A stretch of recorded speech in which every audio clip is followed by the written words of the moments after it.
Hello, everybody. Welcome. I just want to welcome everybody here. The East Brunswick Historical Society, some of you may have seen our home, which is at 78 Milltown Road. That's where we normally have presentations. However, in cases like this, where we have limited space, we try to get this facility, and we're very, very glad that Adam and Jeff Litt were able to squeeze us in. The purpose of the Historical Society is the presentations related to our history and also some of the buildings. Now, before you start bringing up the issue that the Tanner House down the road just got demolished, unfortunately, that is not East Brunswick.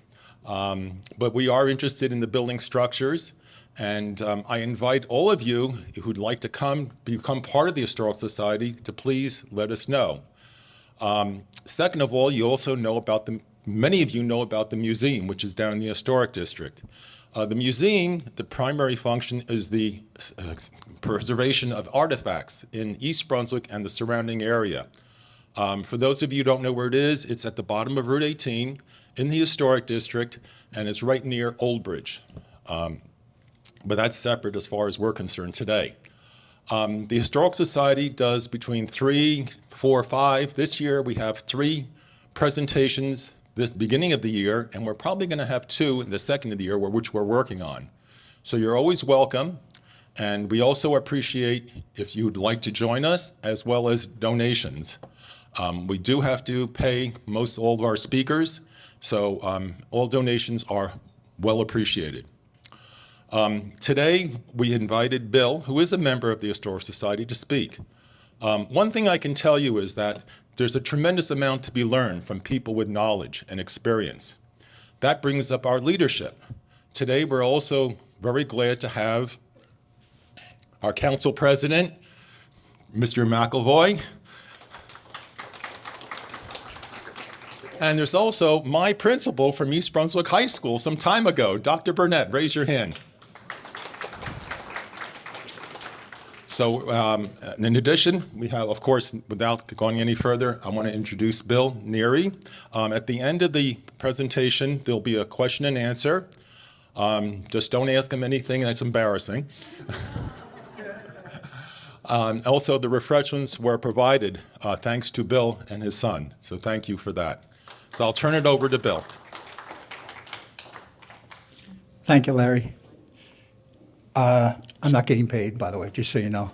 And it was Playhouse 22 provided the coffee, and with cooperation with my son Adam, who wants to make sure you know that this week starts a new show, Perfect Arrangement.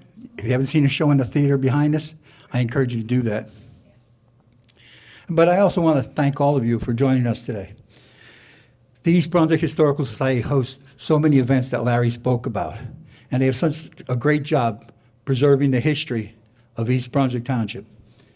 East Brunswick's been a town since 1860, so our history is pretty rich. And our society's home is the old Smith farmhouse on Milltown Road. I'll tell you quickly that when a developer wanted to take down the orchard, and the conversation we had is, well, we can't stop you from taking down the orchard because it's residential property, but you can save the farmhouse for us. So thanks for the developer's gift and contributions, we managed to save at least one part of the rich history of East Brunswick. I want to encourage you all to take advantage of some of the offerings they have. They have free events that are all really spectacular. I also want to thank my son Adam for helping set the chairs today and set up the program. Larry's already introduced our council president, but also former mayor, Kevin McElvoy. Thank you, Mr. Mack. And I also want to thank a colleague of mine who worked at Keep Middlesex Moving with me, Arlene Holt, who I don't see here today. She was going to be here, but she made my terrible pictures look like a really professional PowerPoint, okay? When I was asked to do this, and I was really honored, but I was also somewhat bewildered about where should I begin. I was the mayor from January 1st, 1997 until December 31st, 2008. I've always attempted as the mayor to follow the 3 B's of public speaking. Be brief, be bright, and be gone.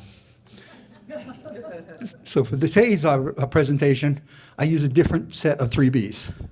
namely baloney, blarney, and bewilderment, and balderdash. As I reflected and began to think about what I was going to say today, I realized that 5/6 of my life, I was not the mayor.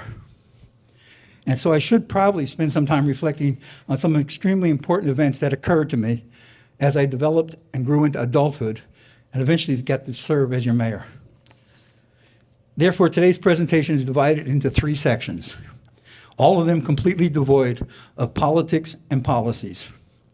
I plan to share a short personal biography, followed by a reminiscing about memorable weddings that I had performed, and finish with my growth and depth from having to see the human tapestry in East Brunswick and the many cultural lives of the residents who live here. So we'll start with slide number 1 is reflections. July 4th, 1949. That's my date of birth. I was born in Scranton, Pennsylvania. My father was an Irish Catholic from North Scranton, and my mother was a German Protestant from West Scranton. So I was obviously born into a scandal. Okay.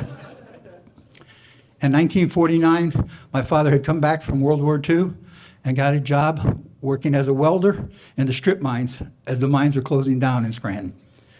So in 1955, my parents packed up me and my little brothers, and we moved to East Brunswick, New Jersey in 1955.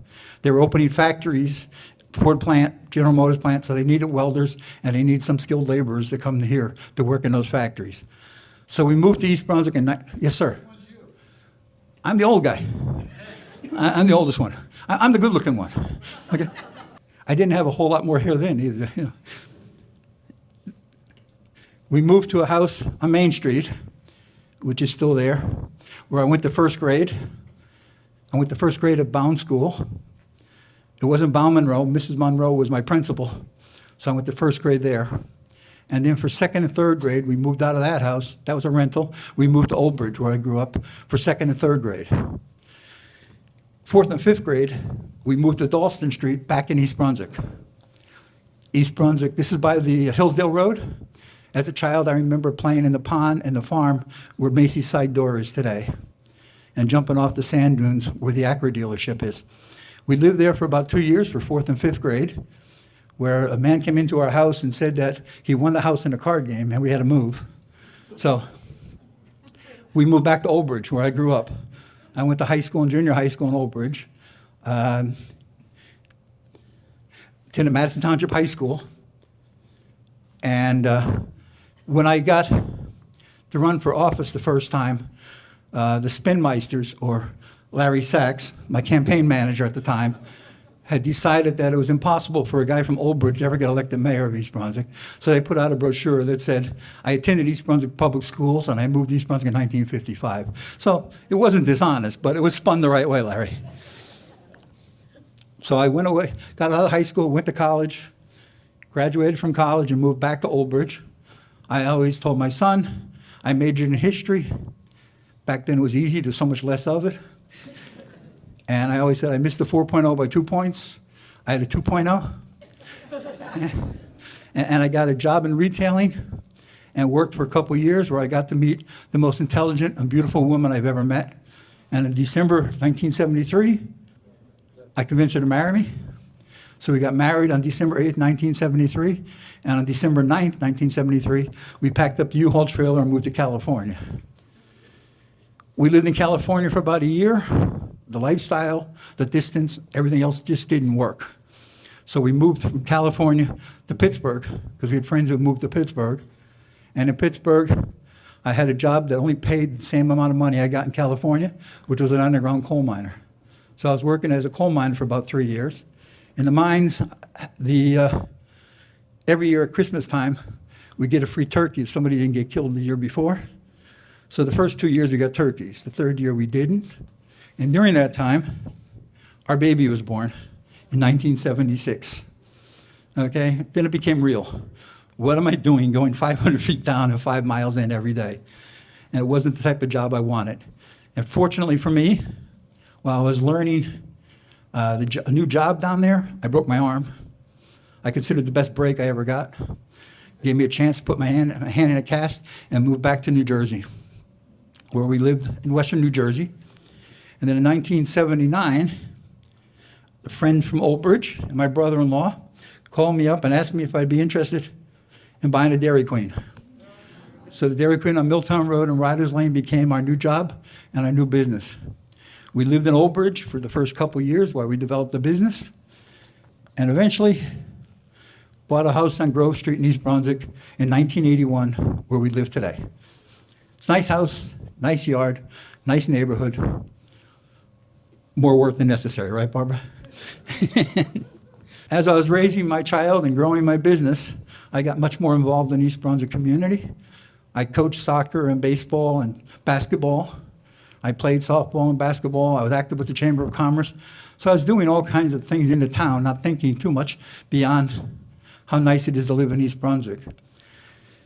Somewhere in high school, Adam started to debate politics and government instead of baseball. And one day he saw in the Sentinel, which was a local newspaper, I don't see any people here don't know what a newspaper is, but that the Democratic Party of East Brunswick was looking for someone to run for Township Council. And I told him at that time, I said, well, Adam, they're looking for people to stuff envelopes and write checks. They're not looking for candidates. And to prove him wrong, I went to a screening meeting. And at the meeting, I found out that there was 3 people being screened, and there was 3 spots on the ballot. So when I came home, telling my wife and my son that I was now a nominee for the Democratic Party for the Township of East Brunswick, Adam was happy. Barbara understood after 2 weeks of not talking to me that I promised her I was going to lose, okay? Because at that time, we had an all-Republican council and Republican mayor, and they were doing a pretty good job. I mean, I didn't see any problems. So I convinced her I was going to lose, and that year I became the only Democrat to win. And I'm sure it has to do with how many ice cream cones I made and how many kids I coached. So I spent 2 years as a councilman, and then when the mayor's election came up, the Democratic Party had a wide choice of elected officials to choose to run for mayor. Me. So I got inaugurated on January 1st, 1997. Don't think I know what I was doing. I had no clue. I learned as I went, but it was an experience that I'll never forget. So that's kind of my personal biography. But now we can get into some of the memories I have beyond the politics of being a mayor, especially about the weddings I got to perform. Like I said, January 1st, I got to be the mayor. On January 4th or 5th, I could start doing weddings. On January 1st, I could start doing weddings. Most of the weddings I did took place in my office or in a gazebo outside the municipal building. Most of them last about 10 or 15 minutes. Many of them are forgettable. But at the time, I knew that the mayor charged $50 for a wedding, and that $50 went into a scholarship fund for kids' recreation programs. So I thought for $50, I could put on a tie and a sport coat, and for 15 minutes perform a wedding. So I probably did, during the course of those 12 years, somewhere in the neighborhood of 150 to 200 weddings. Like I said, many were forgettable. I think some of these people who got married were forgettable also in terms of. But when the weather was nice and the flowers were blooming, it was a beautiful place for a wedding outside the municipal complex. But my first wedding occurred on January 5th of 1997. I was home. I got a phone call from a lady who told me that her uncle had terminal cancer, and he was going to be dying. And before he died, he wanted the youngest of his children to get married. Could I do the wedding? And I said, I'd never done a wedding. I don't even know what to say. And she said, well, I have all the words, because I had a civil wedding myself. You just have to replace the names. Okay, I can handle that. And then I asked, do you have a license? Yes, I have a license. I said, okay, good. I said, so when do you want to have this wedding? She goes, well, 4 o'clock today. So 4 o'clock that afternoon, Barbara and I got dressed up and went to a little house down in the President Streets to perform a wedding. The house was filled with people, and a small house like that, the temperature in the house was 98.6. You can only imagine. And I was scared to death. I didn't know what I was doing, what I'm doing. Grandma is in a wheelchair in the kitchen going, the mayor's here, the mayor's here. I'm going, oh, what am I going to do now? And we got to the ceremony itself, and the young couple, the bride, had her bouquet of flowers. She got a ShopRite right before that. And Dad was in the wheelchair, in a chair in the living room with his oxygen mask and his bathrobe. And we got to the part about sickness and health, death do us part. My voice was not working real well. It was kind of scary.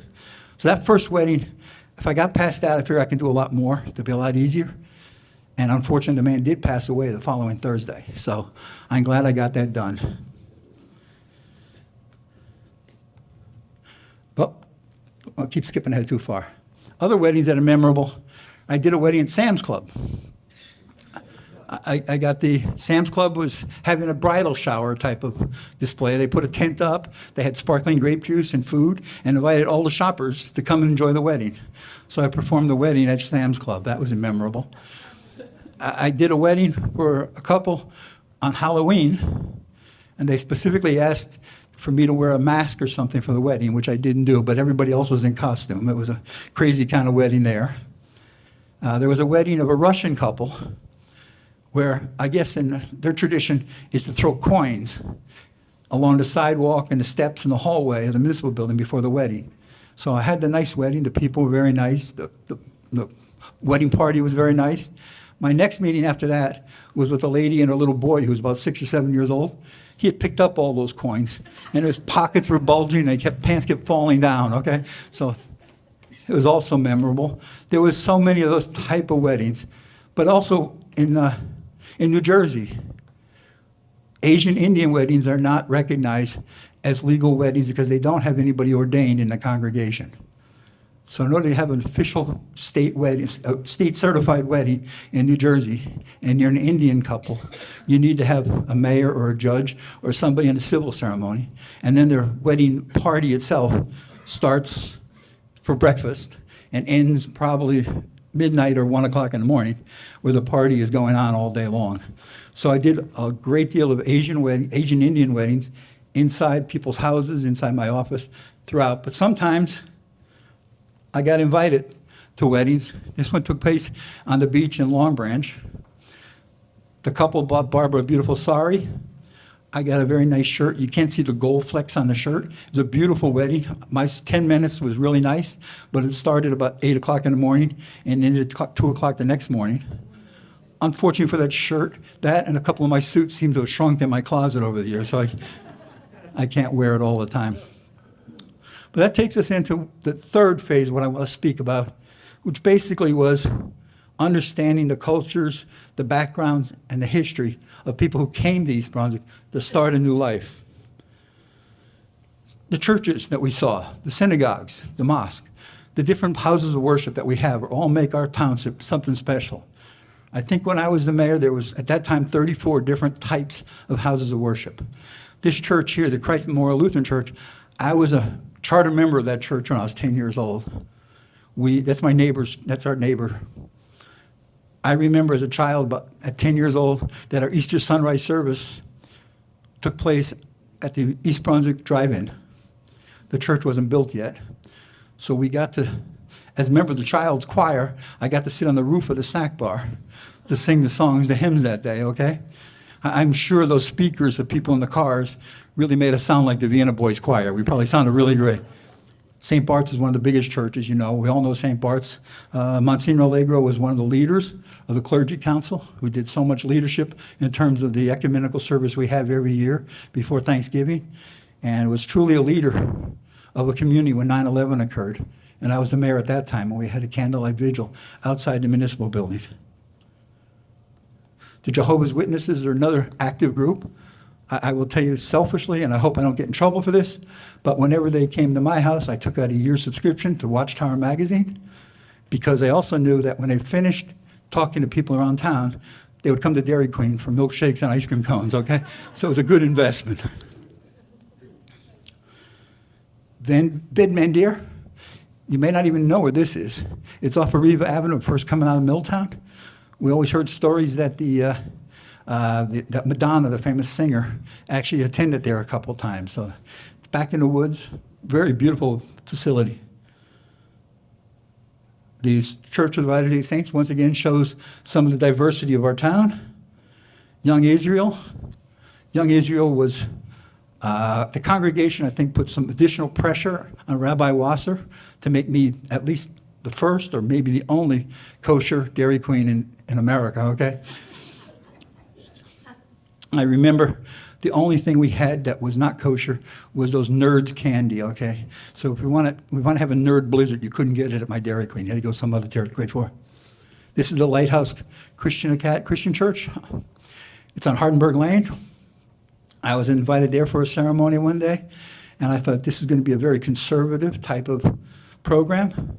So I picked the most conservative tie I could get and dressed very conservatively and went to the congregation. And that day they had an evangelical pastor with his body mic walking back and forth in front of the altar, preaching and yelling, and people were crying and people were waving their hands and flags. It was really, you could feel the depth and the emotion. It was really a tremendous experience. The Baptist church is right next to St. Bart's. There's a little Assembly of God church across the street. You start thinking of all these different churches we had. We had 3 different types of Lutheran churches. The East Brunswick Jewish Center, a very great congregation of great people. And at the same time, my memories go back to many things. But when my wife had some serious surgery, the first person to ever call me was Rabbi Milgram to see how she was doing. That's the kind of feelings I got from this town and the kind of warmth I got from people that made this so special for me to be the mayor. The Methodist Church across from the municipal building, the Aldersgate Methodist Church still serves as the East Brunswick Food Bank. And they do so much stuff to help people through some really tough, difficult times. The Korean Methodist Church, when the pastor's wife passed away, they had a big funeral for her. And it was actually a big television production, if you can imagine what it was like with the lights and the cameras. But at the same time, the men's choir, I think most of them were Juilliard trained. So it was like being at a real concert. Right, Kath? They were Yeah, they were tremendous. They were tremendous. B'nai Shalom was also, this is the congregation, Rabbi Milgram, I'm sorry. I said UBJC first, but it was Rabbi Milgram who gave us that kind words and support when we really felt it was necessary. And that was a great place to be. But B'nai Shalom, I probably was in that congregation more than any other building, house of worship in East Brunswick. Now, St. Mary's Coptic Church, which is off of Riva Avenue. A little history there is the Coptics pretty much separated from the Roman Catholicism in the 4th century. It was a church founded in Cairo, in Egypt, by St. Mark. And when they split up, they have their own Coptic religion, Christian religion, a persecuted minority in Cairo, in Egypt.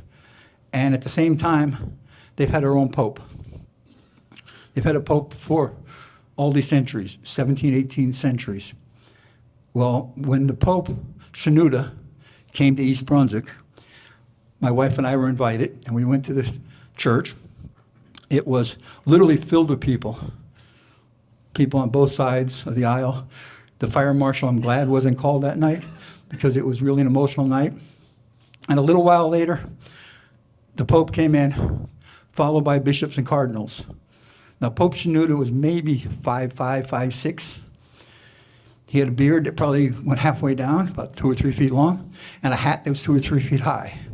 And he was a small, little old man who walked up to the altar, sat down, and started talking to the congregation. Very emotional, very spiritual, but very Egyptian. I couldn't understand what he was saying.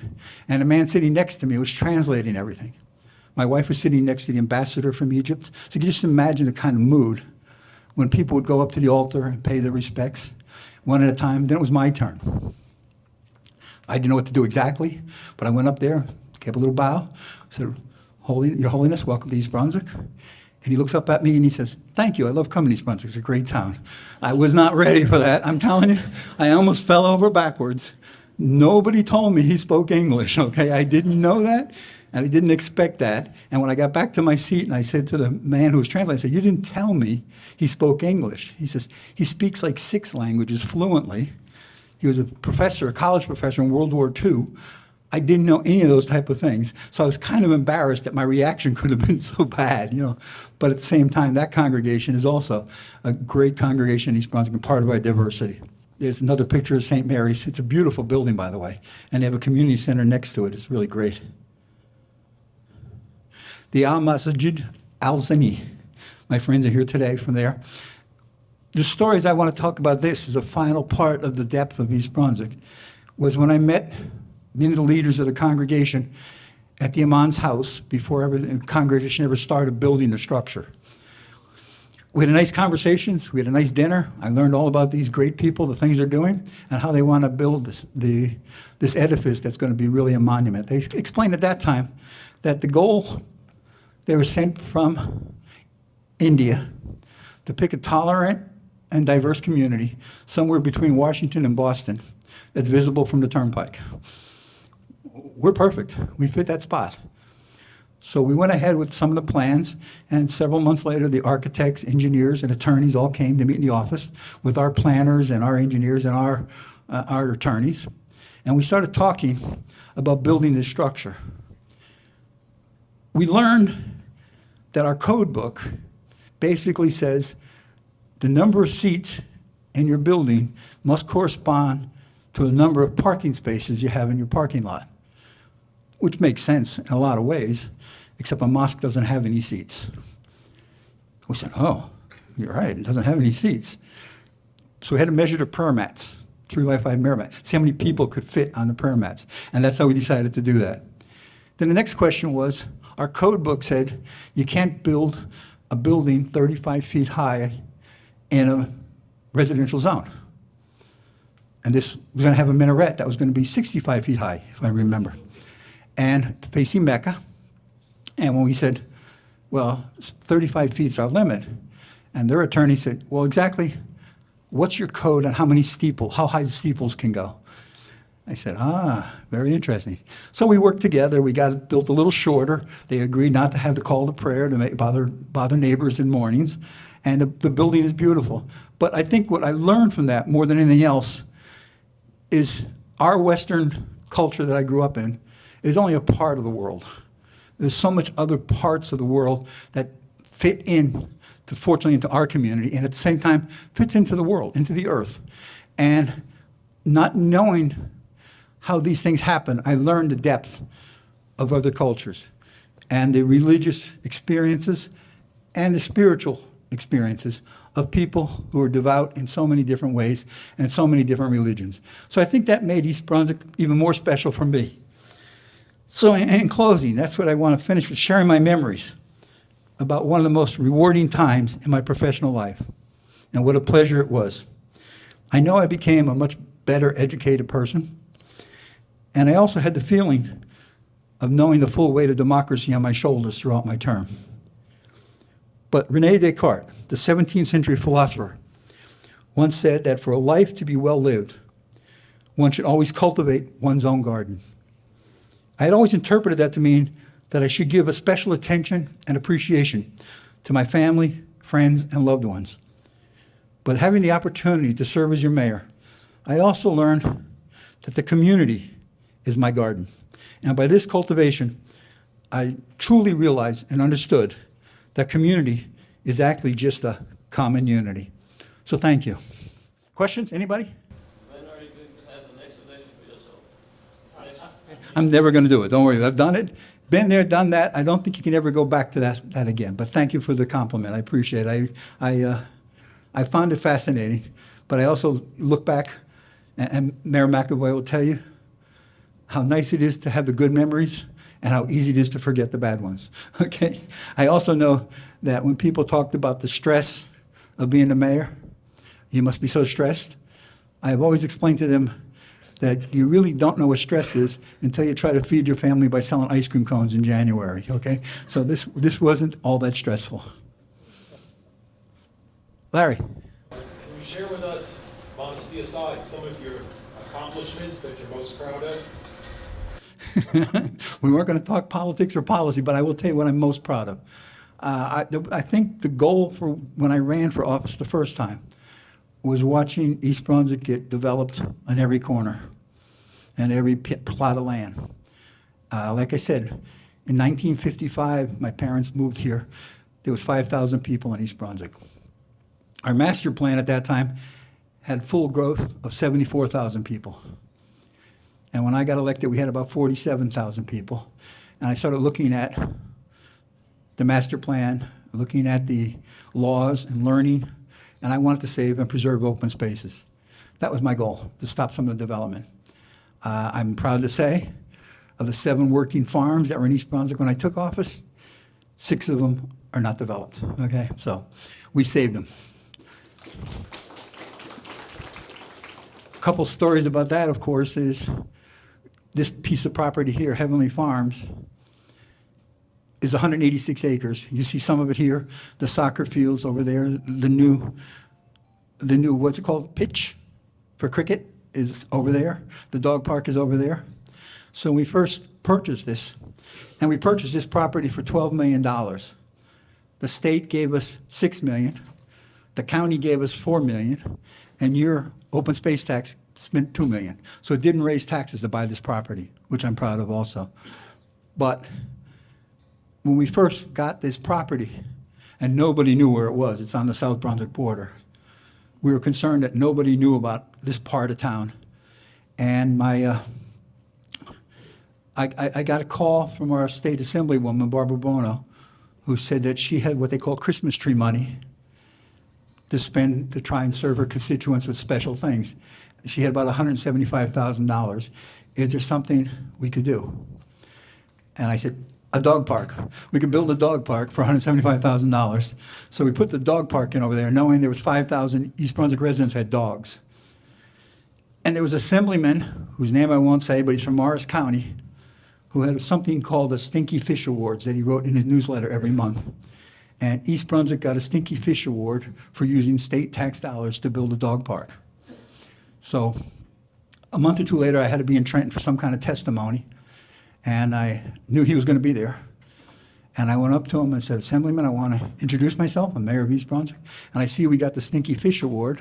So on behalf of the residents of East Brunswick, I award you a can of stinky fish. And I gave him a can of anchovies, okay?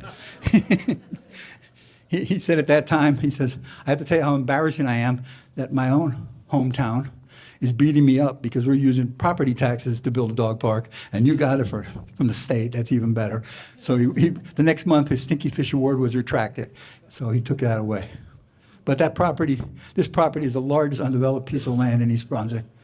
The other piece of properties that you see in downtown, the Kellerman and Lipinski properties, we purchased that. There was a fight. Maybe you don't remember, but there was a $5 million referendum that was passed by the Township of East Brunswick, put some seed money into buying these properties. That property was assessed at $200,000 an acre.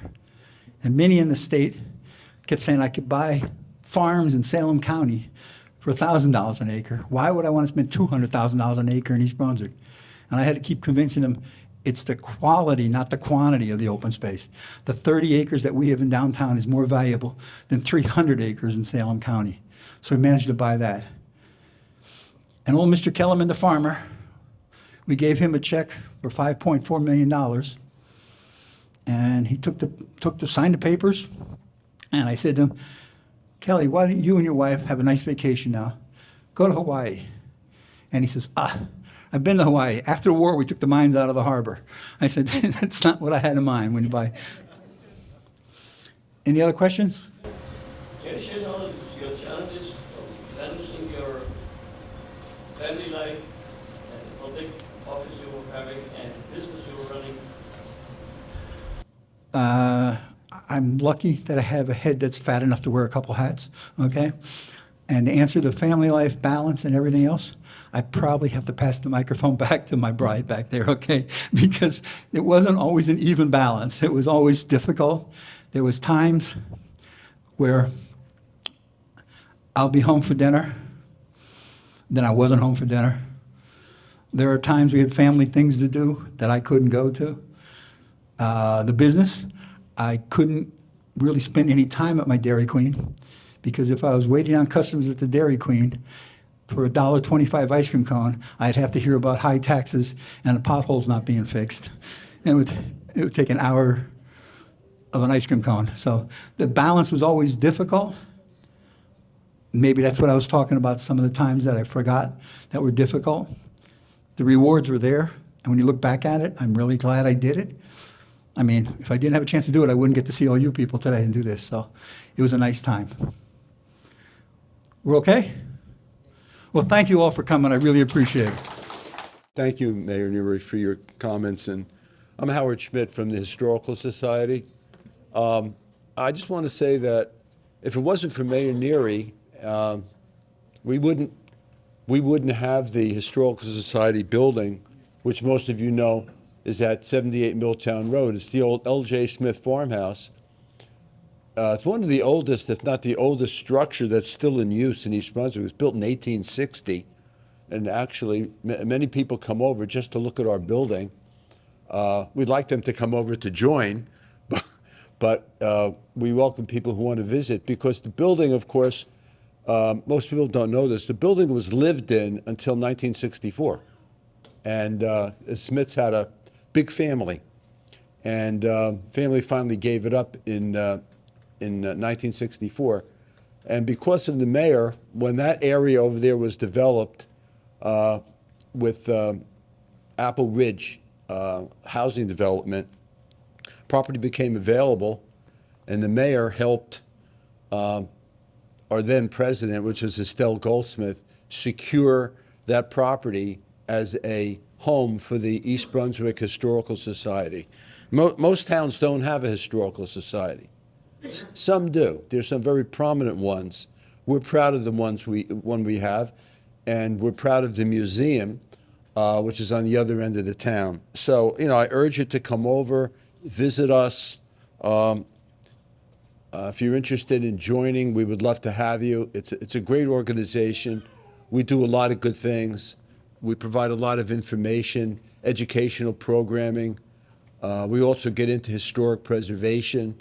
So any of you who are interested in history or anything like that, talk to me or talk to any of the members. Larry is now the president. Make sure that you follow us on Facebook, and we are the East Brunswick Historical Society -official.